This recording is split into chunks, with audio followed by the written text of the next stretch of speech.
ஷயாட்டிக்கான்னு சொல்லக்கூடிய தொடைப்பகுதியில இருந்து கெண்டக்கால் வரைக்கும் பரவுகின்ற வலி யாருக்கு வேணாலும் ஏற்படலாங்க. ஆனா சர்க்கரை நோய்னு சொல்லக்கூடிய டயபெட்டிஸ் பிரச்சனை இருப்பவங்களுக்கு இது அதிகமாக ஏற்பட நிறைய வாய்ப்பு இருக்குங்க.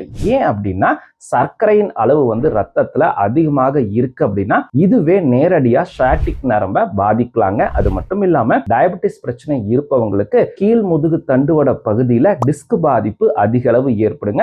இதனால இந்த டிஸ்க் பின்னோக்கி ஷயாட்டிக் நரம்பினுடைய வேர்கள் மேல அழுத்தத்தை ஏற்படுத்தி இந்த மாதிரி பரவுகின்ற வலியை ஏற்படுத்தலாங்க. இதோட சேர்த்து ஒரு ரிசர்ச்ல என்ன சொல்றாங்க அப்படின்னாங்க, நார்மலா ஷயாட்டிக்கா பிரச்சனை இருப்பவங்கல 90% பேர்த்துக்கு அறுவை சிகிச்சை இல்லாமலே ரெஸ்ட் மருந்துகள்லயே சரியாயிருவாங்க. ஆனா டயபெட்டிஸ் பிரச்சனை இருந்து அவங்களுக்கு ஷயாட்டிக்கா ஏற்படுது அப்படின்னா அதுல நிறைய பேருக்கு ஹாஸ்பிட்டல் அட்மிஷன்ஸ் தேவைப்படுது.